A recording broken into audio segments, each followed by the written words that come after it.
Well, good morning, ladies and gentlemen. Pleasure to see you on such a beautiful day. No doubt many of us here will be in the teaching field, as I have been for many years, and will be confronted with many similar problems, teaching a beginner up through the more advanced stages of the instrument. Now, first of all, anything I say is not to be considered a law. It's only a personal opinion. There are many schools of thought on all phases of playing, and if you have any questions at any time, don't hesitate to ask. This morning I would like to discuss some of my personal feelings about teaching a beginner. One of the things that we have always discussed, and there will always be wide open discussion, is placement of the mouthpiece on the lip.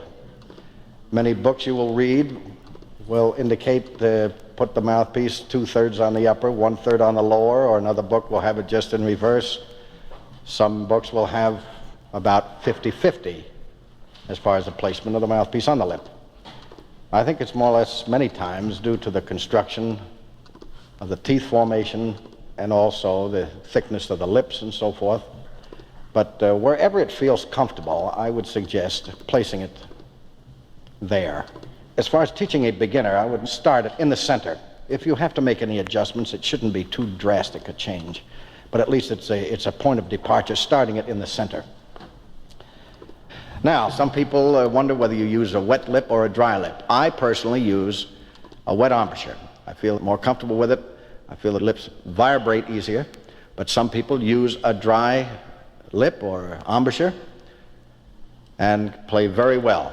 I would say that if you were playing with a dry embouchure, if you're playing in a room where it's very warm and you start to perspire, or you're playing outside in the summer when it's muggy, the perspiration starts to run on the mouthpiece and on your lips, that there could be a little problem there, because if you're accustomed to playing with a dry embouchure and this perspiration is running on the mouthpiece and onto your lips where you don't feel comfortable, it can be a little annoying. But as I said, we have different thoughts on all phases of playing an instrument, and this is just one. Now, inhaling, I would say the most practical way, taking a breath, inhale from the diaphragm. In other words, when you set the mouthpiece to the lip, have it set where you feel as if you are ready to play. Keep the mouth open as you inhale and let the air go right to the diaphragm. Not from the chest. In other words, don't inhale from the chest, because by expanding the chest, you are tightening the throat, and the throat is what determines your quality of tone. The more open your throat is, the more relaxed it is, the more open your sound will be, or your tone will be. Depth of tone is not a matter of how loud you play. I'm just referring to the timbre or the meatiness in the tonal quality itself. Now, I'll play a little melody with the tongue a little bit too high towards the roof of the mouth. In other words, kind of closing the throat a little bit. Then I'll play it with the tongue lower, which opens the throat, and I think you'll hear the difference.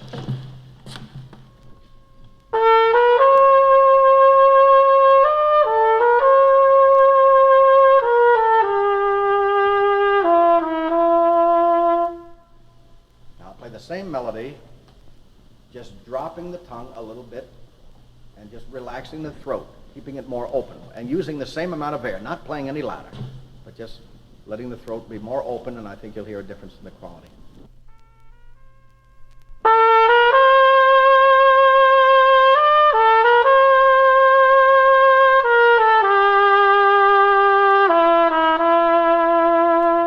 Always remember, your quality of tone is gauged by the throat, not how much air you are blowing through the instrument, but how the air is going from the diaphragm through the throat and through the lips into the horn. So just keep your throat open and relaxed as much as you can. Now, the tongue stops the sound. You might say, well, what about single, double, and triple tongue? We will get to that shortly. But the thing is, detachment of notes is produced by actually the motion of the tongue. Now, when we stop a note, don't misunderstand me when I say the tongue stops a note. It is not to be misinterpreted by stopping a note like this. Now, you can hear at the end of that note, it had kind of a yip on it. because I brought the tongue forward very rapidly, and this is what happened. But I don't mean to release it that way, because that is a very unmusical ending. You just bring the tongue forward lightly. Stop the breath immediately. And I think you'll have much more of a polished release.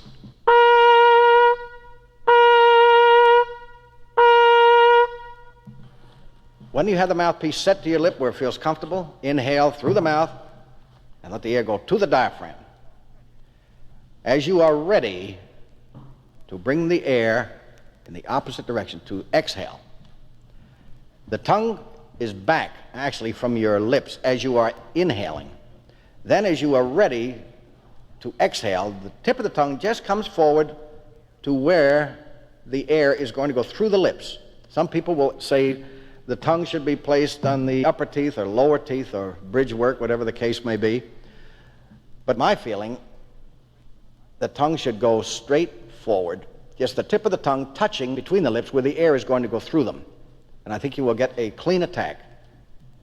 But I'm not saying that this is the only way. There are probably many approaches to this, but that's the way I feel the most comfortable. Not to stiffen the tongue, because then you will get a very sharp, rigid attack, but just kind of keep it relaxed. Now, by sustaining a note and just moving the tongue back and forth very lightly is what we call single tongue.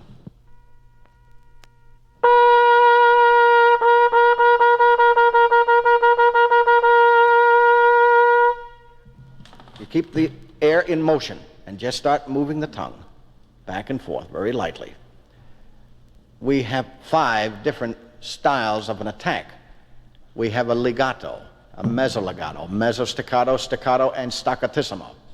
Now, starting from a slur, I will demonstrate these 5 different styles or variants of an attack. Starting with the slur, then the legato, which is hitting every note with the tongue, as close to the sound of a slur as you can make it. Then each one is a little more pronounced. The mezzolegato, which is a little more pronounced than the legato. Mezzostaccato is a little shorter, staccato is short, and staccatissimo is as short as we can play, but still trying to keep a musical sound all the time, not where it's so short it just becomes a noise and has no musical value to it.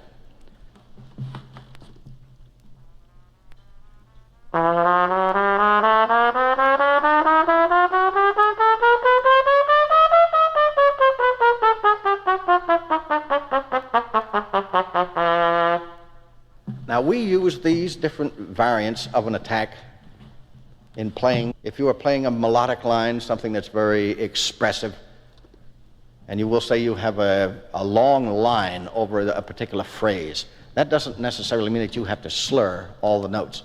You can mix it up with legato tonguing, but more or less keeping it in the same vein. You can take a number of melodies, such as the Harp of Terror, which is an old Irish folk song. And I'll mix this up with slurring and legato tonguing.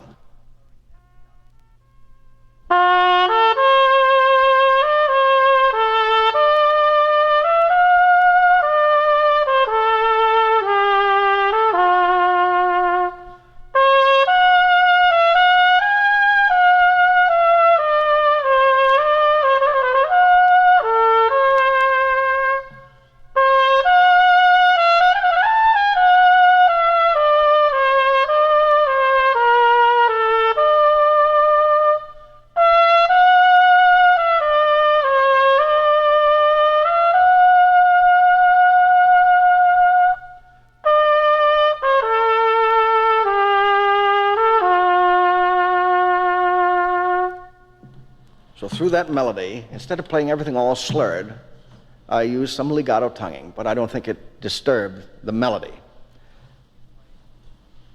In playing something brilliant, you would not use a legato tongue. The more brilliant you want to play, the tongue becomes a little more firm.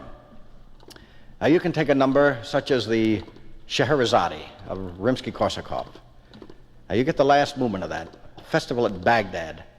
Now, the trumpets have an entrance, and it should be played on the brilliant side.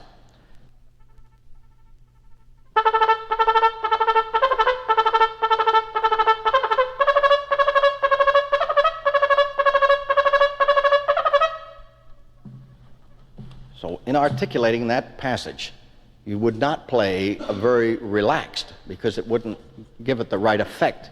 It wouldn't have the brilliance to it and the fire that's required in playing that part of the Scheherazade. I'll try to give you a little example of the cadenza.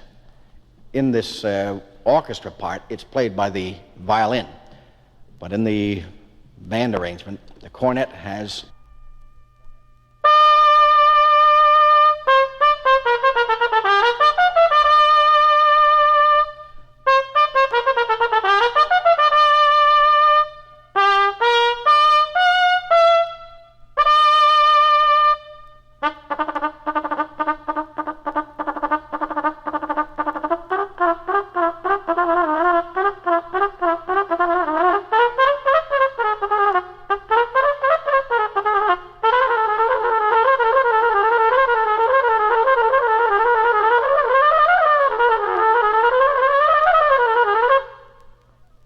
in that particular section, it's a takeoff of the clarinet part and the violin part, the flute part, and so forth.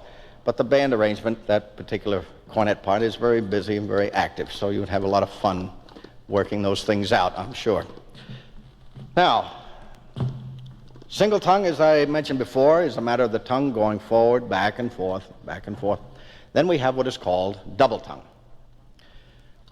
Double tongue is a single tongue to begin with. In other words, the motion of the tongue going forward, and then as you bring it back, the middle of the tongue hits the roof of the mouth, as if you were saying taka, taka, taka, taka, or in books you'll see it, tuku, tuku.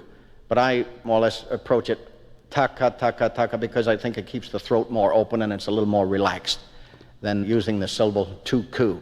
Just taka, taka, taka, taka, taka, taka, taka, taka, taka. In practicing double tongue, many times we run across the situation where the throat attack or the second attack is a little bit weaker than the initial attack where the tongue is going forward. Now I'll try to give an example of this.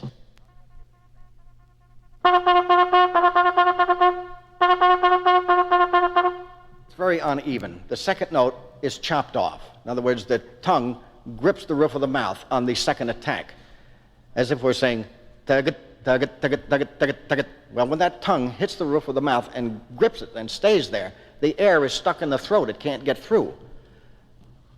So if you mentally approach it as thinking of the syllables taka, taka, any form of an ah keeps the throat open, and the air will continue to go through and vibrate the lips. And I'll do it slow and then accelerate.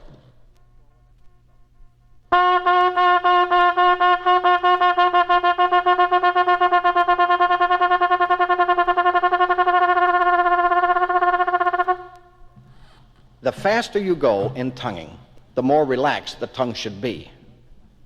Many people have a tendency of tightening the tongue as they go faster because they think they're going to play more brilliant. But it's actually in reverse. Relax the tongue as you go faster, because that is what will give you the speed. Because if you approach it going you're getting very tight, very tense. The throat is getting very tight. The tongue is getting tighter. And you'll get to a point where it just will stop. It'll get so tense that the tongue is stuck in the roof of the mouth and won't move. And you'll wonder, well, why doesn't it increase in speed? Because you're approaching it in the opposite direction. It's just in reverse. As you go faster, the tongue, of course, travels a shorter distance. Keep the tongue more relaxed as you go faster. You more or less eliminate the T, and in its place, you mold into a D attack. Like you would start slowly. Taka, taka, taka, taka, taka, taka, taka, taka, taka, you can hear the T mold into a D. Now, any form of a D is more relaxed than a T. All you have to do is say that. T, T, T, T, T, T, T, and then say D. D, D, D, D, or ta, ta, ta, ta, or da, da, da, da, da, da, da, da. You'll notice that the sound of a da is more relaxing for the tongue than T. Triple tongue is a matter of two single tongues in succession and the throat attack being on the third note. Now, this also many times is interpreted unrhythmical. by putting a gap in between each triplet. Now this is what you'll hear many times.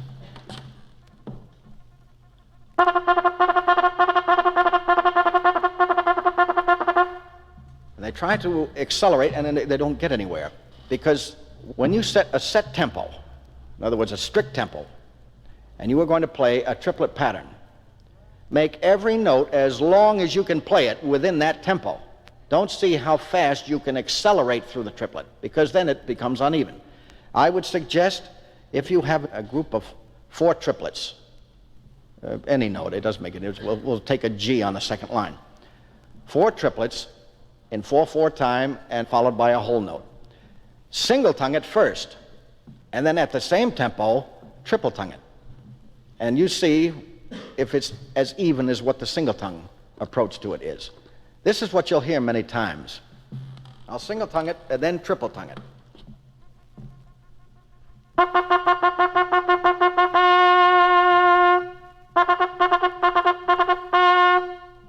And you can hear how incorrect and how unrhythmical it is, because when they resort to the triple tongue, they accelerate through the triplet. But your tonguing, your articulation in double or triple tongue should have the evenness and the control that everything you play should sound like single tongue. Regardless of whether you're double or triple tongue, it should have the effect that everything you're playing sounds like a fast and a well-controlled single tongue. Now, I'll do it single tongue and then triple tongue, and I think you'll hear pretty much the same articulation come out.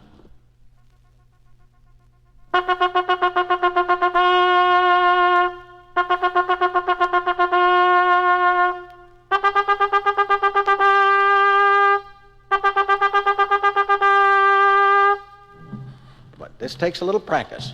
But the thing is, when you go to the triple tongue, always use the single tongue as a guide.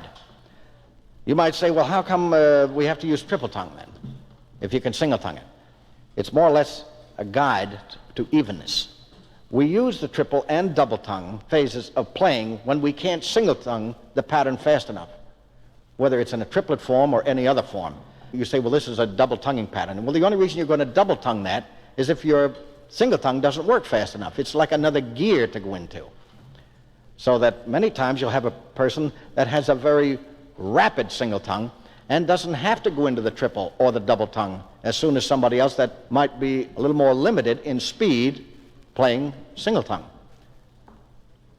So the thing is, in practicing your triple and double tongue, always single tongue a pattern first, then duplicate it in a triple or double tongue, whatever the pattern may be. But get the evenness. Then, when it's even, then you can start to accelerate. But the evenness has got to be there. The tendency with a triplet, when you hear this gap in between triplets, a person accelerates through the triplet because they get to the third note too soon. They go instead of ta-ta-ka-ta-ta-ka-ta-ta-ka-ta-ka. Keep the notes as long and full value as you can throughout the triplet. Do not accelerate. Because you can't accelerate that way. The triplet is being rushed through, and you get to the end of it too soon, then all of a sudden there's a gap. But full value on every note, keeping that throat open after each attack to give it the full value and the quality of sound that should be on every note.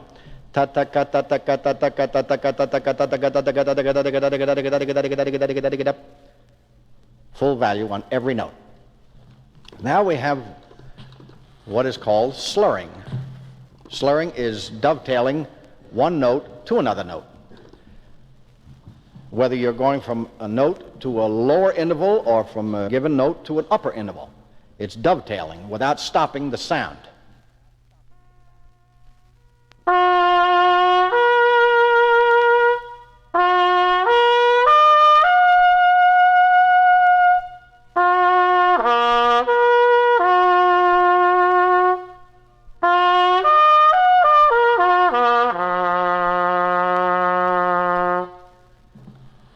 When you are hitting a given note, such as G on the second line, and where you're going to slur to a C on the third space, this is what you hear many times, that it's supposed to sound like a slur.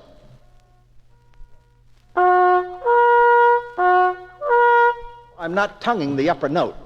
the air column has stopped. The vibration of the lips has stopped between the two notes. Keep the throat open on the lower note. Then give a little more push from the diaphragm.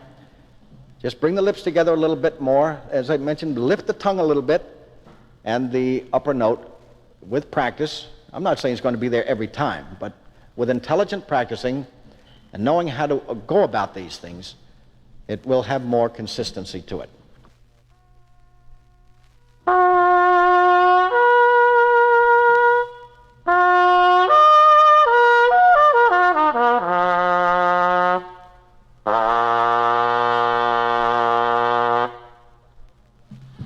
Anybody know what that last note was? Yes. It was a C, but it's what they call a pedal C. It's an octave below the low C. Now, of course, this is more or less the novelty part of playing.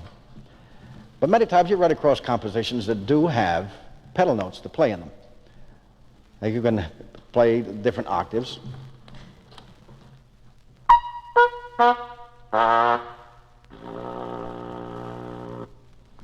Isn't that exciting?